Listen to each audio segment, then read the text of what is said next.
Hello, Hawks fans, and welcome to the Atlanta Sports District. I'm Russell Spence, and I would like to wish you a happy basketball new year.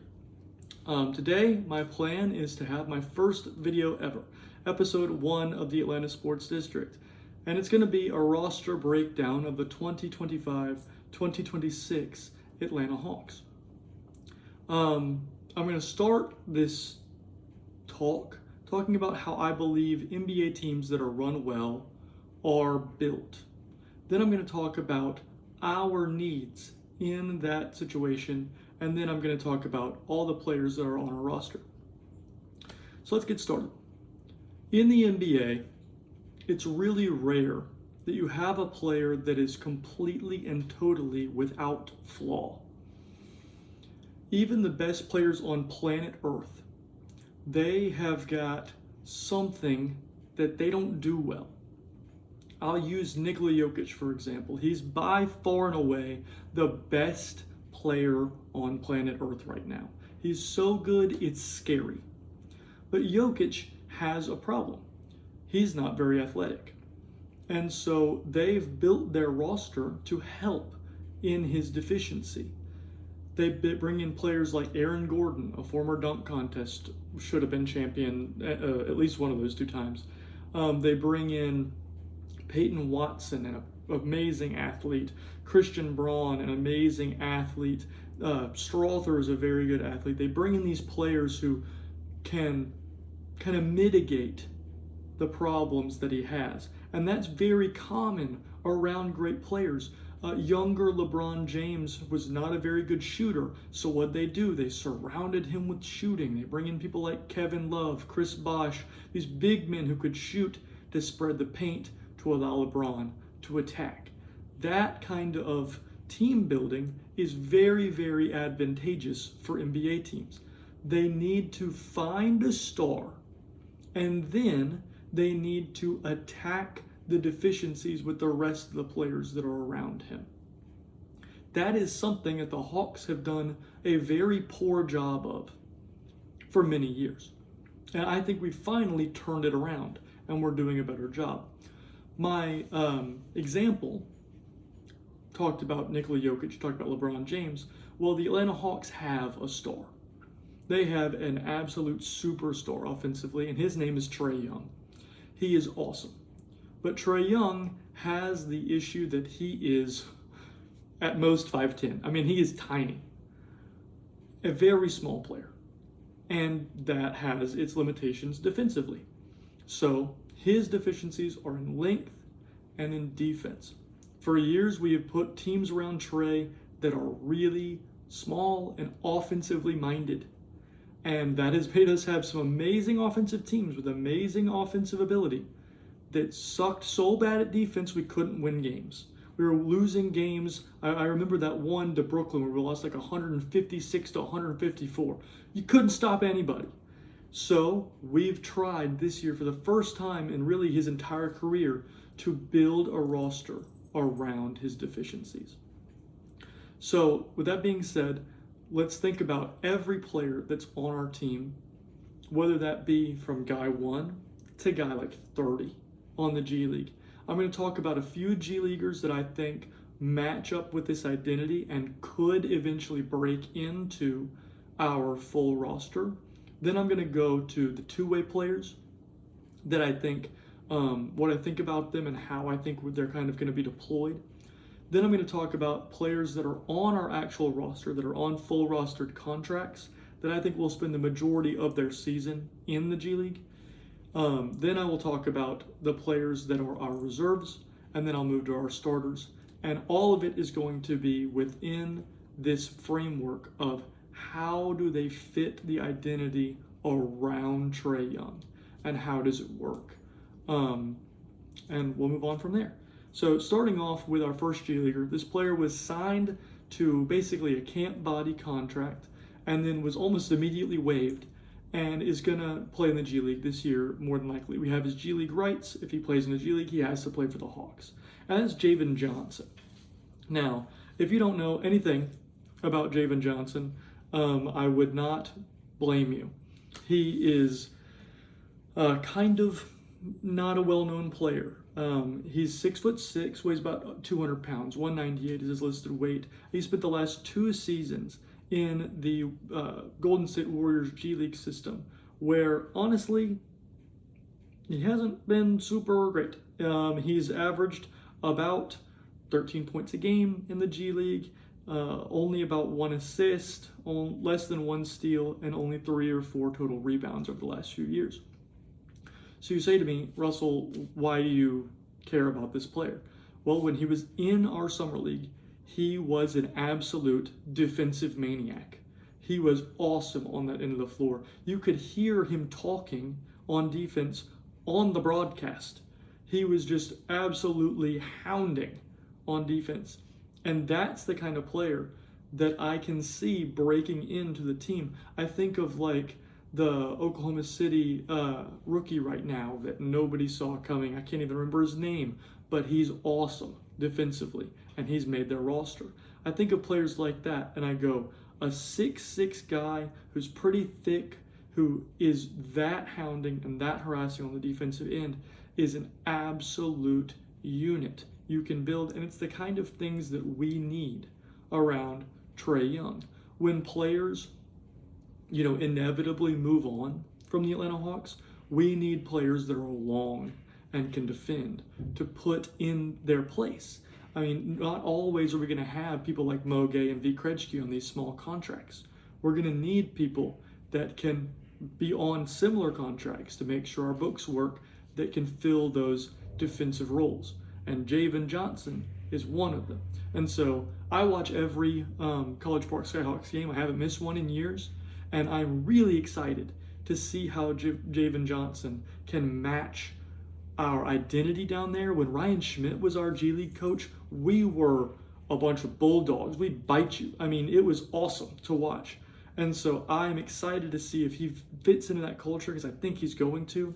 And I think you could start hearing his name come up in, hey, are we going to give this guy a two-way spot? Or are we going to, what's going on with Javen Johnson? I think that's going to be coming. And so I'm really excited about him. The next player I'd like to talk about is probably a familiar name if you know anything about the Hawks. He's brother of Jalen Johnson, our star power forward. His name's Kobe Johnson. Kobe Johnson spent 4 years in college basketball, which if you know anything about me, if you ever talk to me about basketball, I always think that's a really bad idea. I think Kobe Johnson was an NBA-ready prospect for like the last 2 years and actually hurt his stock by staying in college. It just made him older and less developed than he would have gotten in an NBA system. But Kobe Johnson is also 6'6". He's right around 200 pounds. He's, again, the brother of Jalen Johnson, so it's advantageous for the Hawks to keep him around because you're going to make your star player happy keeping him around.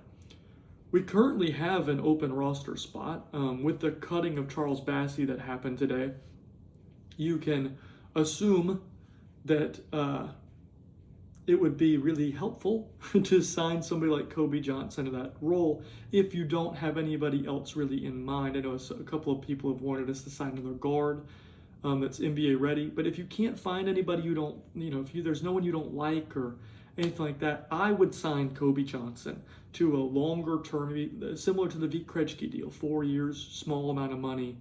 That would really go a long way in keeping Jalen happy. But he's not just a fodder player like we did with Paul Millsap's brother, or like the Bucks do with the Antetokounmpo brothers. He's a good player.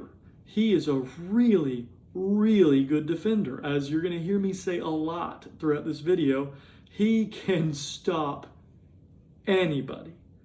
And, his last year at USC, he averaged 11 points a game. He averaged around 5 rebounds a game for his college career. He shot a pretty decent clip this past year from 3, 36%. He's a good player. He's an NBA level player.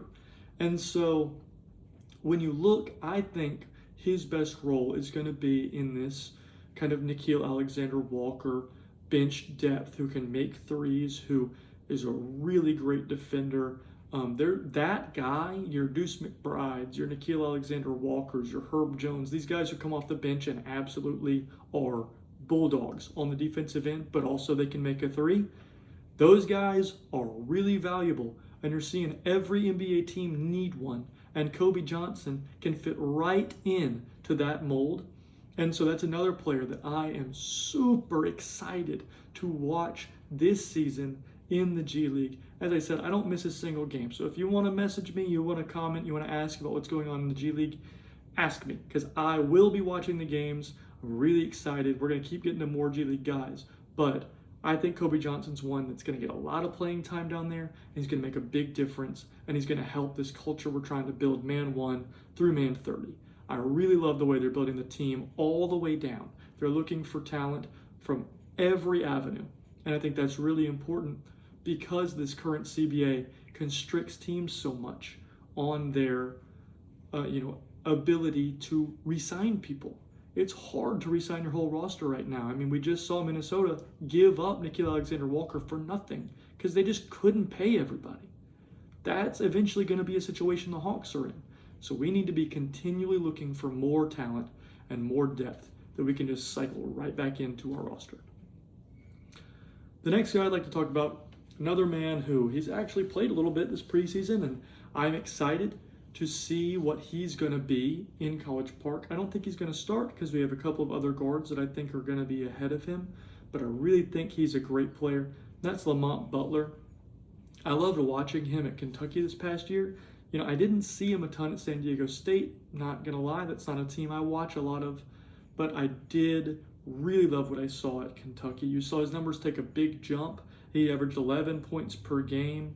He averaged over 4 assists. Those are on shortened quarters. And with Kentucky's kind of interesting minutes and rotation allocation that they do, it's really odd. It always has been. Even under Calipari, it was really weird, and it was still weird last year. And so I think that he may have been even a little bit better than his numbers articulate. I think the one game he played in preseason, he showed what he can do. The dude will lock you down. He reminds me a lot of Jarkel Joyner on the defensive end, who we just saw, have a really great career with the College Park Skyhawks. He's since moved on, but he's similar in that kind of vein. But I think he's a much better offensive player coming out of school than Jarkel was. I really enjoyed what I saw from his jump shot. The form is really nice. He gets good lift. There's a good loft on the ball. It's at a good angle. I think that we are going to see he actually might be a better player than we even anticipated. I kind of expect that he'll play this year at the Skyhawks level, and then I think he'll be on a 2-way contract next year because I think he's going to play so well that somebody is going to give him a 2-way spot, whether it's the Hawks or somebody else. He is not going to be on a standard G League contract next year. He's too good for that. And so for me, I'm also really excited to watch him. I just love these really brutal, really hardworking defensive guards who also are able to do the point guard stuff. They're good at getting players into the positions they're supposed to be in, forcing switches, getting guys the ball in a place where it's going to be easy for them to score. He's really good at that stuff. He's really smart. I'm really excited to see the player that Lamont Butler is going to develop into. So that's my 3 players I want to talk about that are not technically on the roster. Those 3 players: Javen Johnson, Kobe Johnson, Lamont Butler. Look for those 3 guys to make some difference at some point in their basketball career somewhere. Next, we're going to move on to our 2-way guys. Brad Rowland, Locked On Hawks fame, love that guy. He is very famous for talking about there's 2 different types of 2-ways. Number 1, there's the guy who is your developmental piece. He's young, he's got a high upside, and you think he can really be something in a couple of years. Number 2 is your veteran who is kind of a little bit older, low upside, but will not embarrass you and can play in the NBA right now. We have some of both. So the first one I'd like to talk about is Eli John Njai. I'm not sure if that's how you say it. Some people have said Eli John Njai, Eli. I'm not sure. I'm sure we'll get more clarification as he plays more minutes for the Hawks. But there's very few stats I can find on him because he's coming from the Barcelona training development space. I'm not really sure where their stats are located. I couldn't find much, but I'll just talk about what I've seen so far since he's come to America. He's 6'8", and not a skinny player. He doesn't have a weight listed, but he's a thick guy. He reminds me like the build of like Julius Randle. He's big, strong man. He can really, really move his feet on defense. That was something I was surprised by when I saw the body type. I was a little worried that maybe he couldn't move in the way that he needed to. That's not the case. The dude slides, he gets in front, he's physical, he will rebound, he moves super well, he's got a nice vertical. He blocked a couple of crazy shots in Summer League, blocked a couple of crazy shots in his short preseason action he got this year. Defensively, he's a maniac. And offensively, he's not as far behind as I thought maybe he would be. He already understands movement rules. There was a pretty famous play in I think it was the first Summer League game where somebody dribbled at him and he slid to the corner, caught it, and made a game winner. He is really more developed than I thought he would be offensively. He's got a nice handle. He doesn't seem to turn the ball over much. Seems to be a good passer. I am kind of shockingly surprised with how good Eli Njai has been on the offensive end. The jump shot looks progressible. It's not good yet, but the form looks good. There's good balance in the feet. His elbow is in the, it seems to be a comfortable, nice position. The ball has good flight. It's got good rotation. I really think that jump shot can develop into a good jump shot. And if he moves well and doesn't turn the ball over and can handle and can shoot the ball pretty well and is a great defender, that's a player that can make a lot of difference on your team. He reminds me a lot of early Mo Gay. And as we'll see, I really like Mo Gay. Mo Gay is one of my favorite players on the team. And so I am a big Eli Njai guy. I think he's going to be a really good player. And again, I think he's going to spend most of his time in the G League. So I'm really excited to watch him develop, play this year, score some points, play some great defense, block a lot of shots. Really excited for that guy. Next up is one of the other type. Eli Njai is a younger player. This was his first year. We signed him as a priority free agent. Now we're moving to Jacob Toppin. Jacob Toppin's been in the league for a good little bit and hasn't really gotten much of an opportunity on an NBA roster. But he is not going to embarrass you. Jacob Toppin is your consummate professional scorer. He is 6'9". He weighs about 205 pounds. He's strong, thickly built.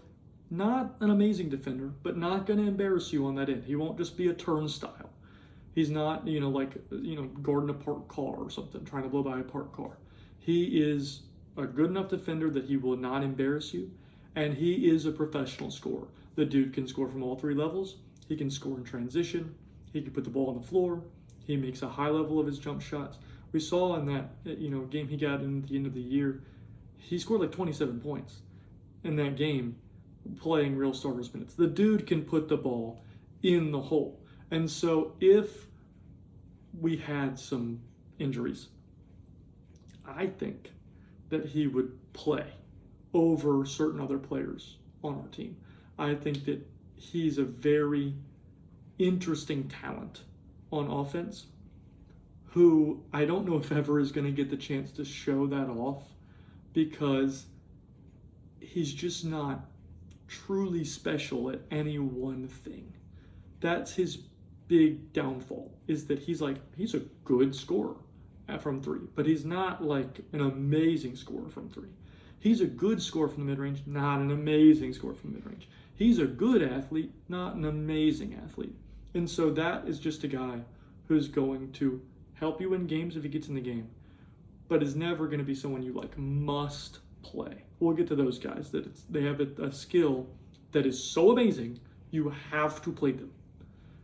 Jacob Toppin doesn't have one of those. Moving on, next two-way guy, Caleb Houstan. Now Caleb Houstan,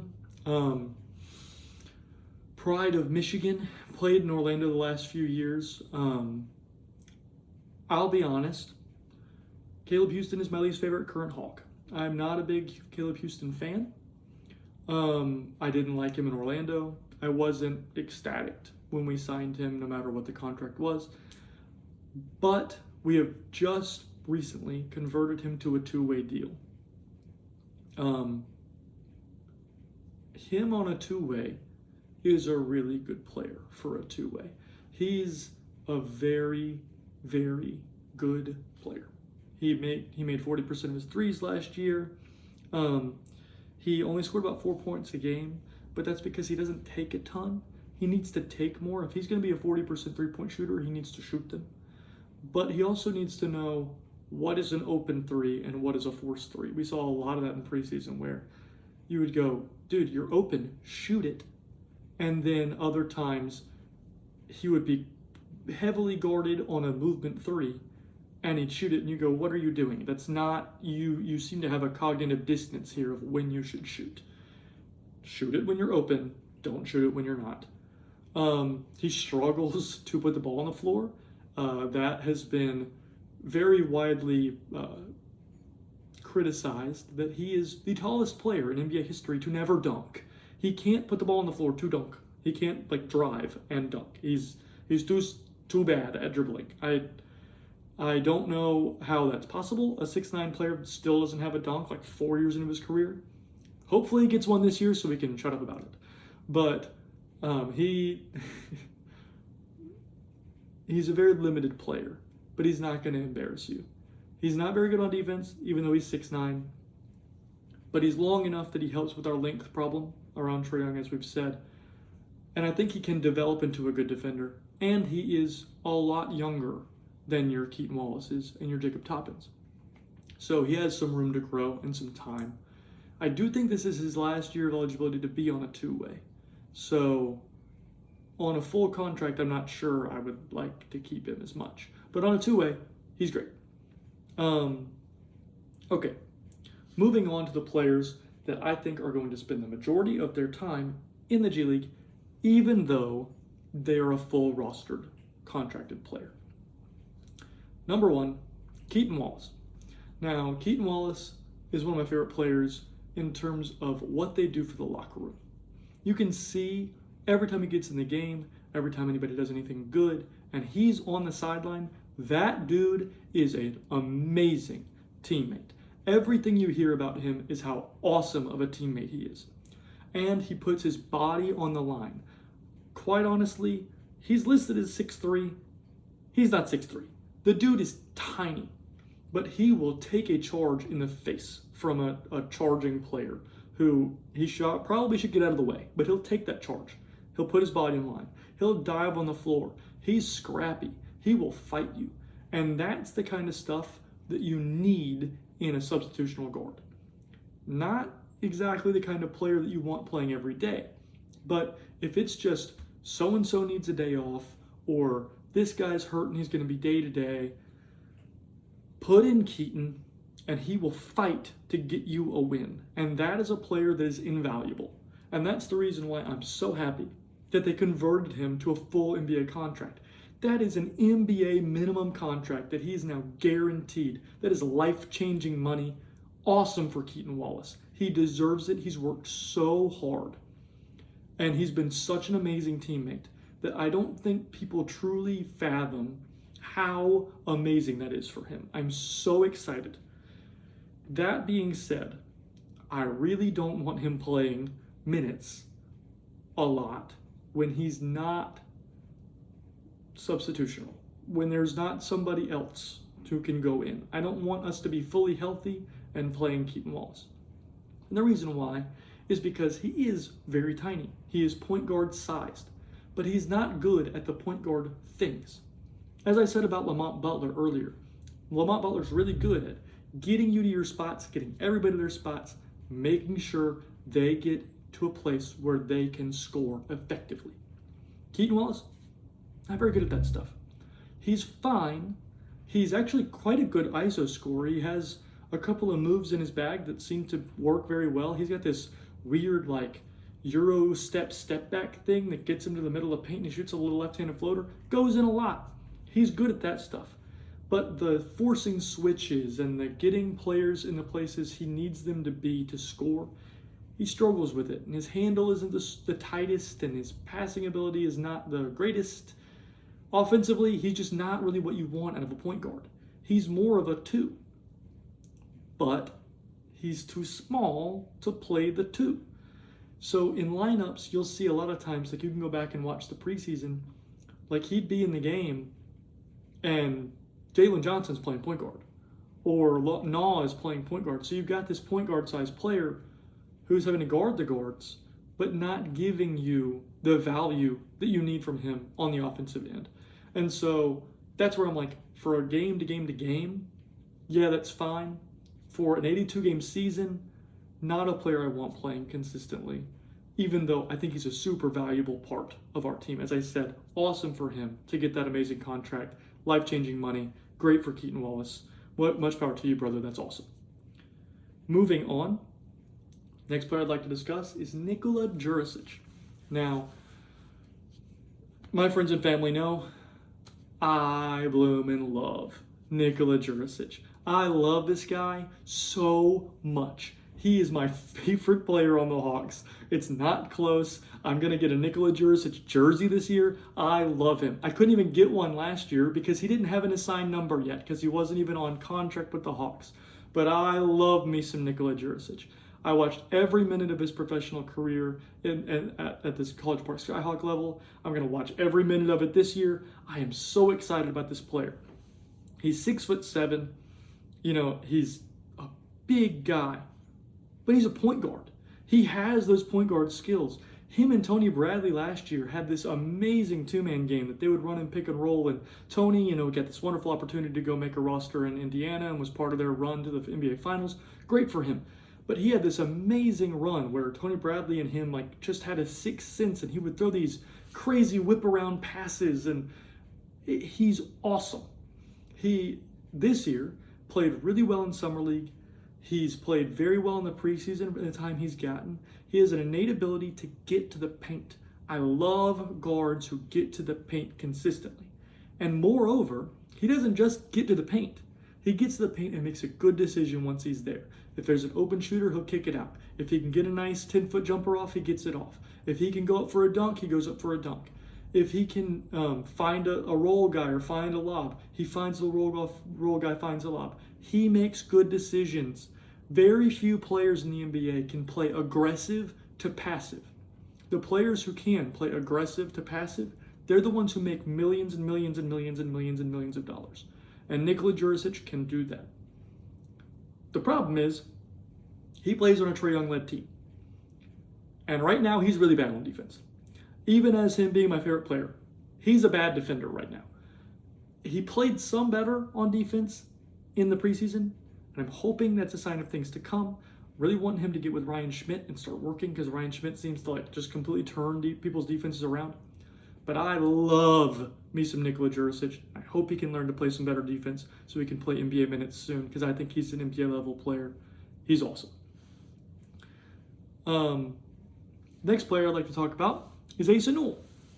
Brand new Hawks draft pick. We just drafted him 23rd overall in the 2025 NBA draft out of the University of Georgia. Go Dogs. Asa Newell is 6'11". He is almost 7 feet tall, but he is not a center. The Hawks have made it very evident that they do not see him as a center, which I think is awesome, because I don't think that's where his skill set is best used. Asa Newell is great at secondary rim protection. He's super long, as we've said. He's got the length and the defense we need to be able to play, but he can't really primary rim protect. He's not big and strong enough. He's not like Rudy Gobert size strong player. That's not his thing. But coming from a backside and secondary rim protecting and using his movement skills, he's really good at. That's what he's really good at Georgia.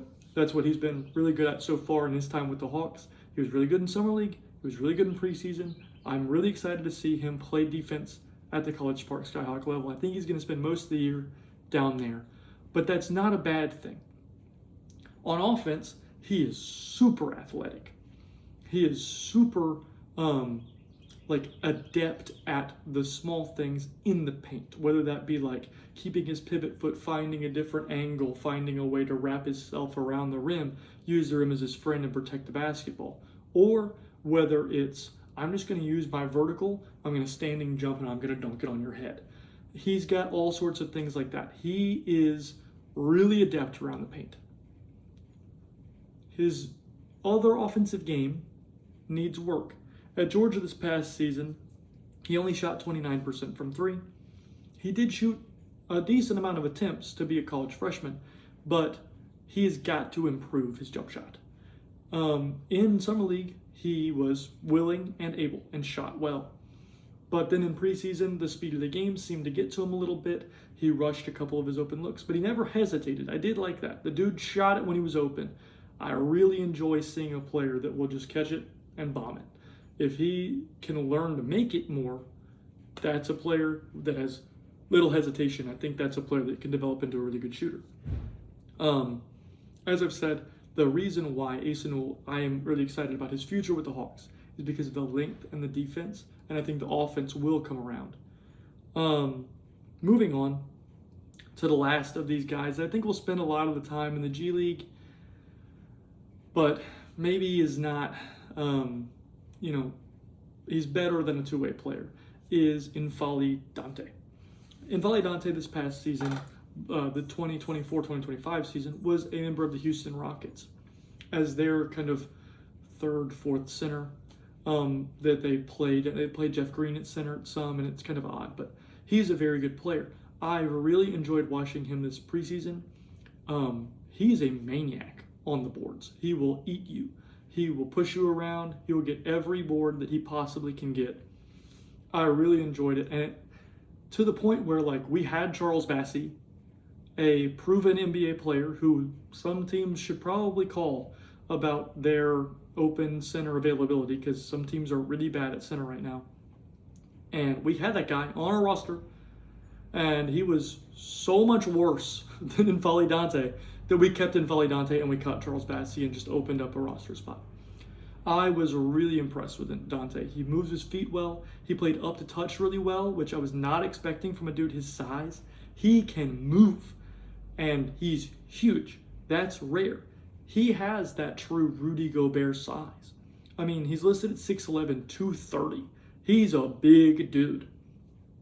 In my opinion, I think that he was better offensively than I thought. He moved the ball well. He has good movement skills. When talking about Clint Capella, I was never a big Clint Capella guy after he lost a step because there are three ways a post can spread the floor. One is by being able to shoot. It's very simple. If you can shoot, they have to guard you. That spreads the floor.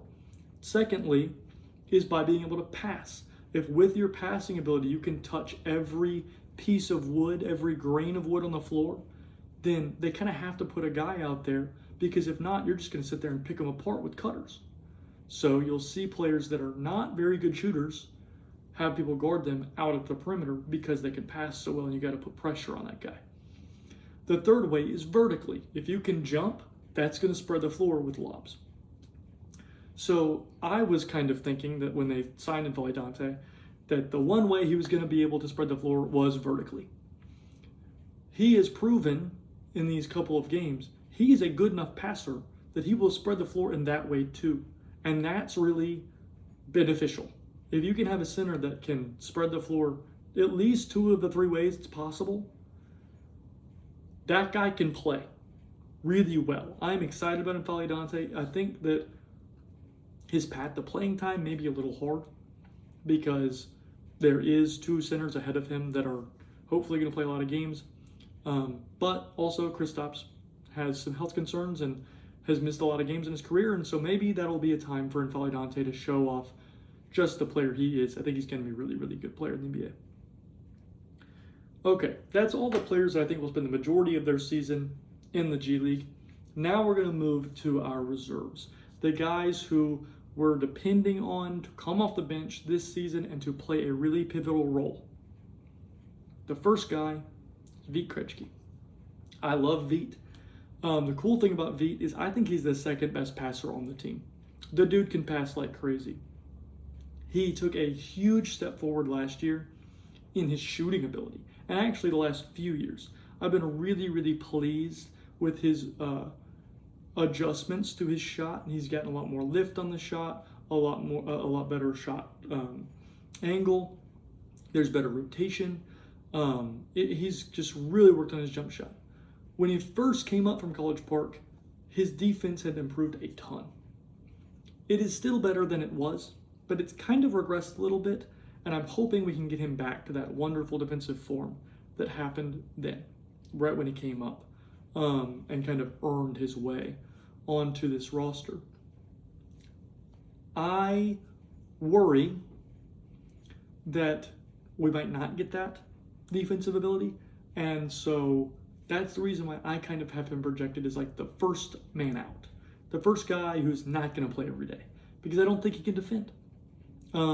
If he can prove me wrong, then he's like, stamp it, play him every day. He's awesome. He can handle, he can pass, he can shoot. If he can defend, play him. But if he can't defend, you can't play a player who can't defend around Trae Young.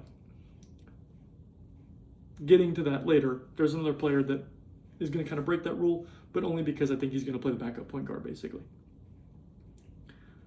Next guy is Mouhamed Gueye. I adore Mouhamed Gueye. When we drafted him, I really liked him. When he went to College Park, I really liked him. I've loved the progression I've seen from Mouhamed Gueye. I'm a big Mouhamed Gueye fan. I love this guy. And so, what's so great about him, Russell? Well, the truth is that he's 6'11", 210 pounds. He is basically the same size as N'Faly Dante minus a couple of cheeseburgers. But he moves like Jalen Johnson. He is an amazing athlete. He's probably like a 97th percentile athlete. He can play all over the floor. His range is ridiculous on defense. He blocks shots like crazy. He gets up like crazy. He gets steals like crazy. He'll dunk on your face like crazy. He is such an amazing mover for the size human being he is. That is rare. Again, we need length and defense around Trae Young. The dude needs to play. Please, Quinn Snyder, I beg of you, play Mouhamed Gueye. He is awesome.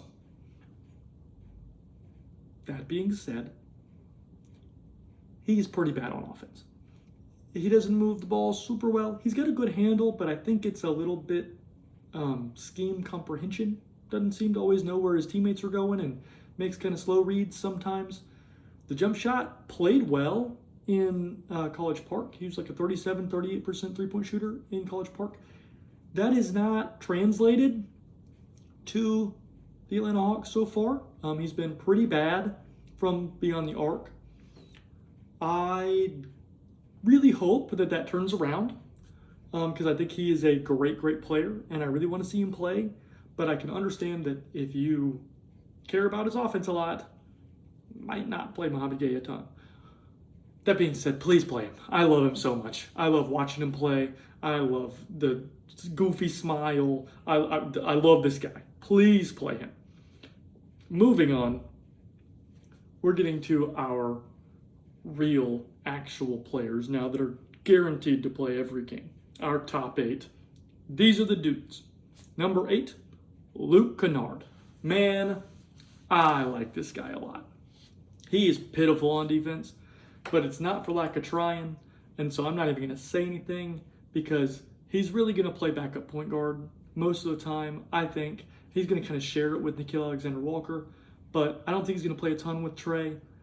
I think that most of the time he's going to be the dude making sure the offense works when Trae Young's off the floor. He's like the second greatest three-point shooter of all time by the stats. The dude does not miss. He is awesome from behind the three-point line. He makes wonderful decisions. He's a really good passer. I mean, nobody talks about it, but this past year, he averaged 3.3 assists per game, playing very few minutes for a Memphis team, and they didn't really run anything through him.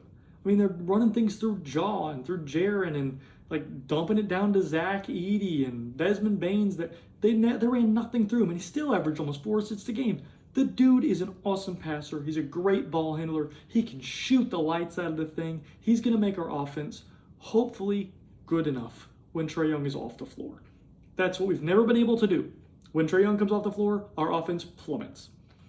So I'm hoping, praise be to God, thank goodness for Luke Kennard, that he can make our offense a better place to be when Trae Young is not on the floor. Next guy, Nickeil Alexander-Walker. I really didn't like Nickeil when he was drafted. I'll just be honest.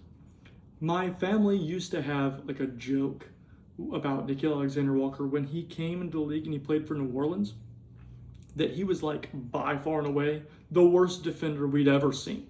It was pitiful. And they ran a bunch of on-ball action through him and tried to turn him into this like star guard, and it was ugly.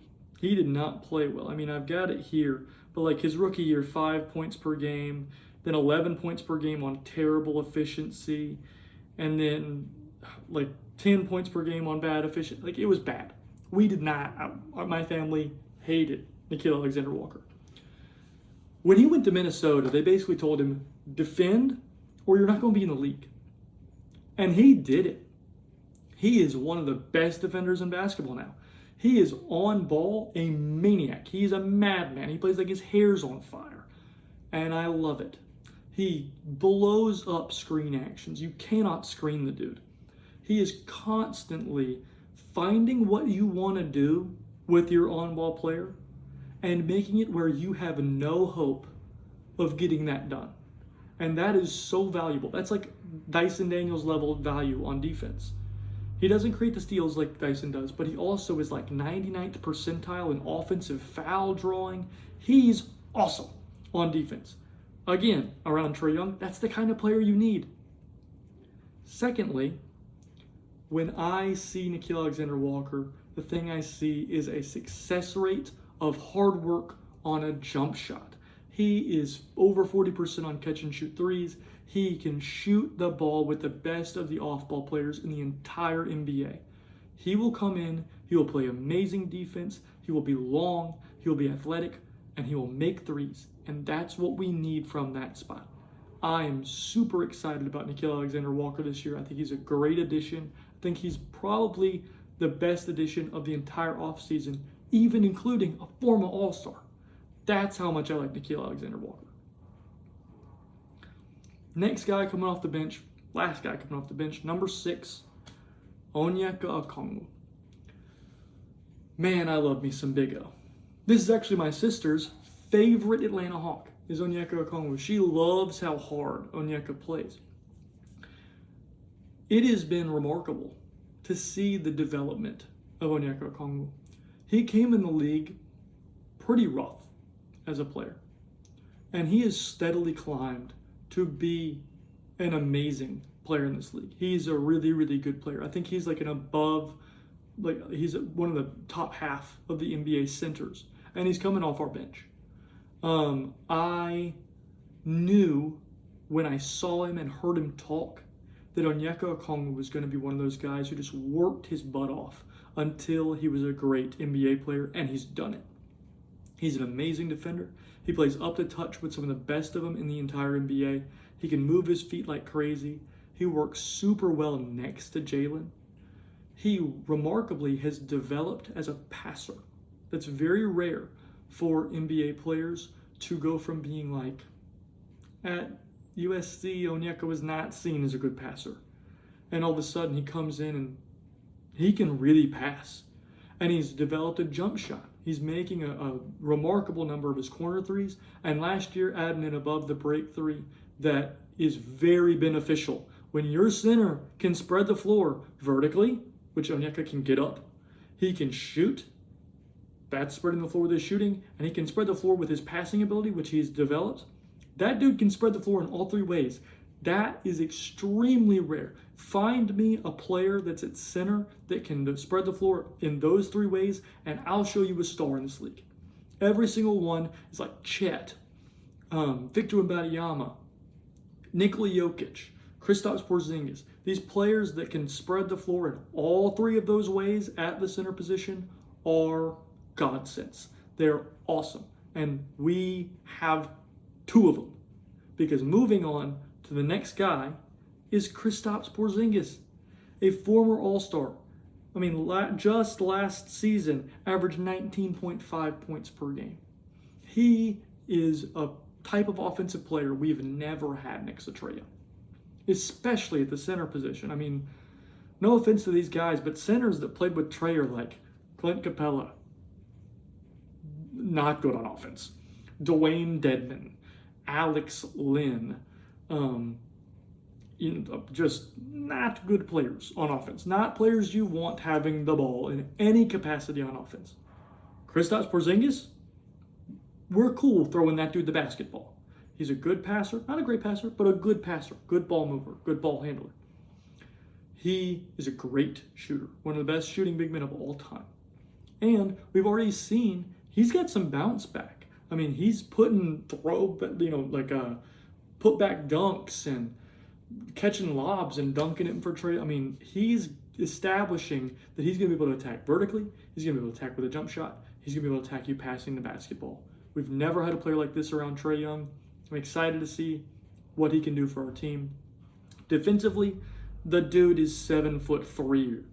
I mean, he's huge, and he can guard the rim like crazy. Not a very good rebounder, weirdly, but an awesome rim protector. A perfect player to put in that center position right now. I don't even know if we're going to be able to retain him at the end of the year.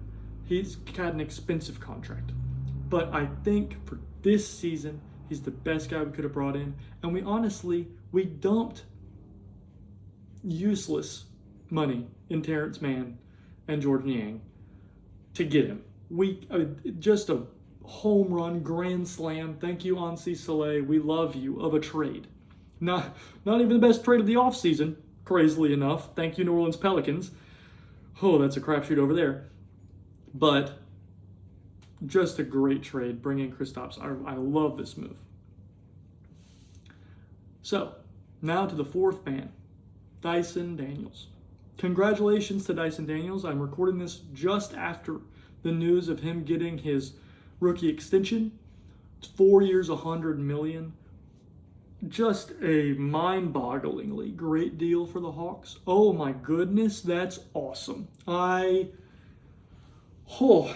way better of a number than I could have ever imagined. But also, amazingly life-changing money for Dyson Daniels. I mean, he's got $100 million guaranteed. That's just awesome. Great for him. Won Most Improved Player last year. Has such a bright future. He might be the best defender I've ever seen. And around Trae Young, to be the backcourt partner for Trae Young, you can't ask for better. I mean, he's such an amazing defender. He's such an amazing thief artist.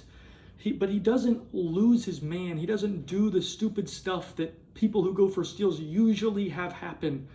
He always does it from a place of power. He's always going for the advantage. He's creating the advantage. He's never going and missing and creating a disadvantage. He never does that. He's so awesome. He's an amazing defensive rebounder. And on offense, he leaves a little bit to be desired. He hesitates on his jump shot, but he's an amazing cutter. He's a great ball handler. He can attack the paint. He has that great spin move. Dyson Daniels is the perfect, I would not ask for any player in the entire NBA to be Trae Young's backcourt partner. And now he's Trae Young's backcourt partner for the next 4 years on a small number for his value. I mean, I was expecting a much larger number than what he got when it was all said and done. I thought we were going to have to go to restricted free agency and somebody was going to just throw money at him. But now I'm like, this is just perfect. It could not be better. Again, props to Ansi Saleh for working that out. This dude has absolutely blown my mind this year. I'm very pleased with the direction he's taken the team. Now, number 3, Former number 1 overall pick, Zachary Richaussee. Talk about the number 1 most overlooked number 1 overall pick ever. This guy's awesome. He's listed at 6'8". That dude is taller than that. I love Zach.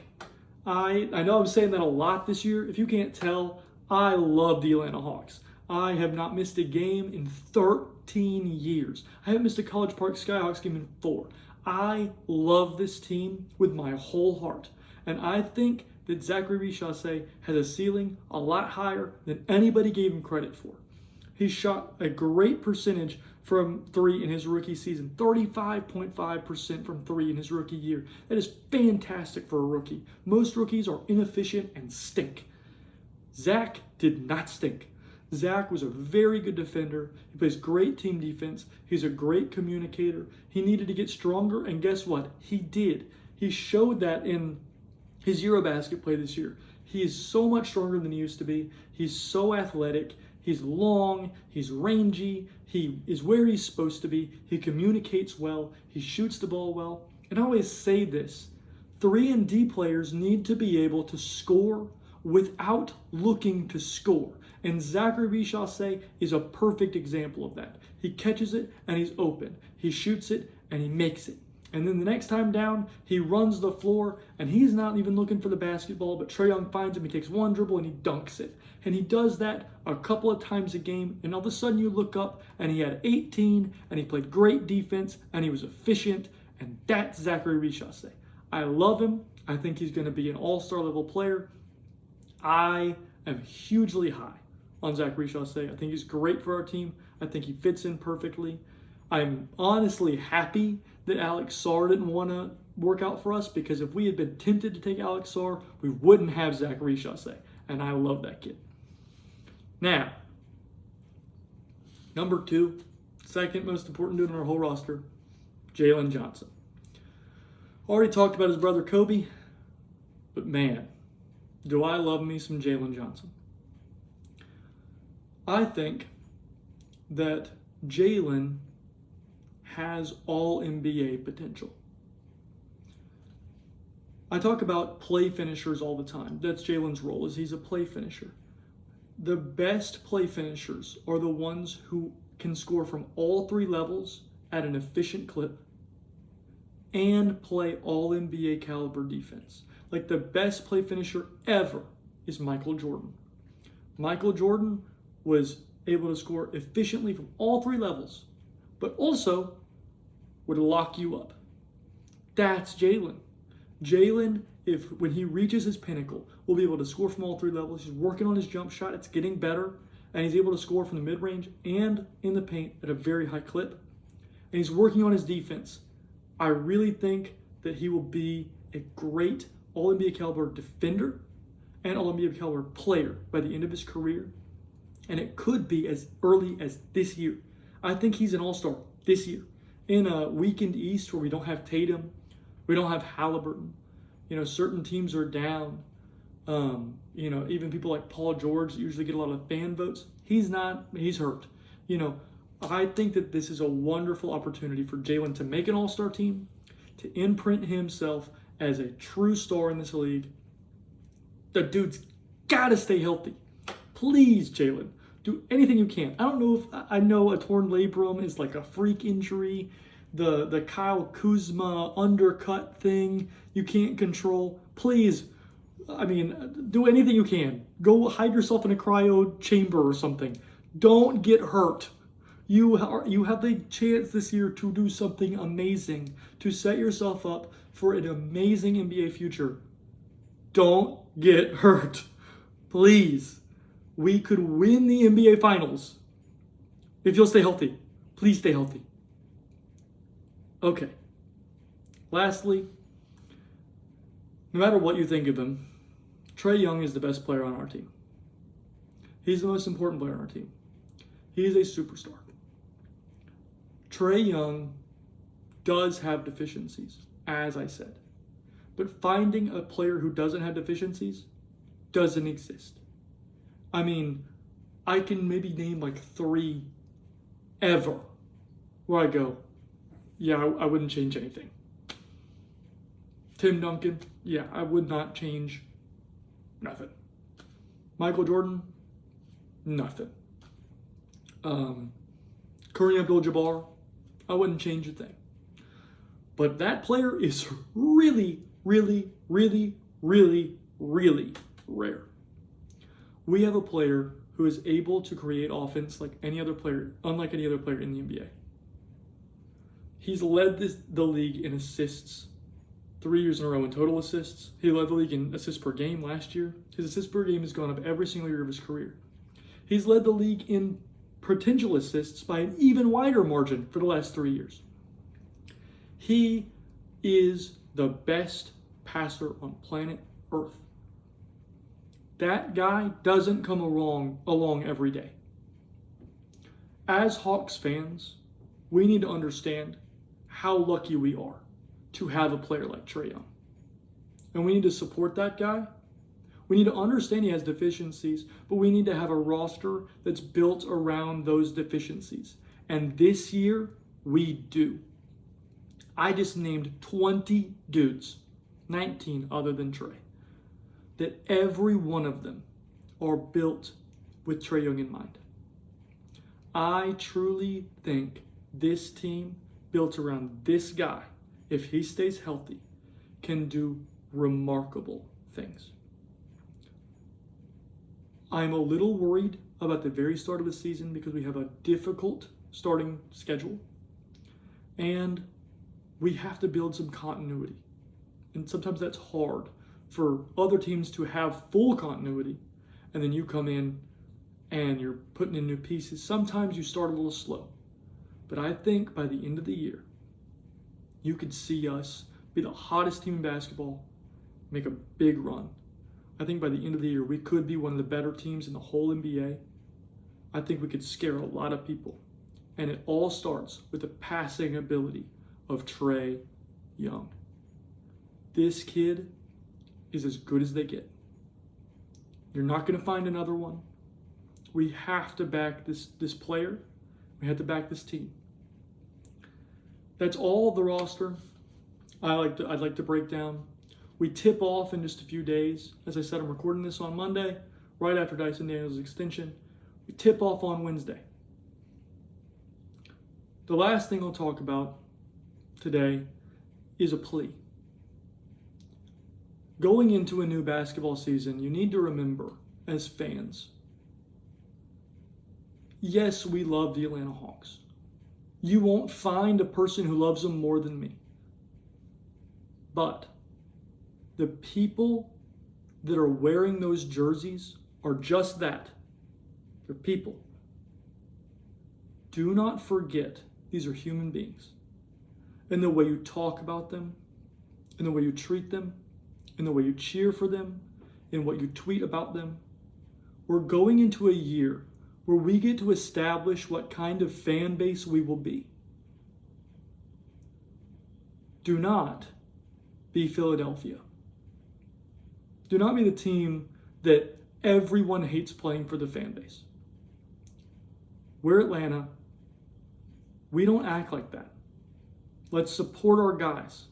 Let's have Trae Young's back. When people slander him online, let's have his back. Let's have this team's back. Let's believe in them. Let's believe they can do something special because they can. Let's take that into this year and let's go watch them win some basketball games. Have a great day.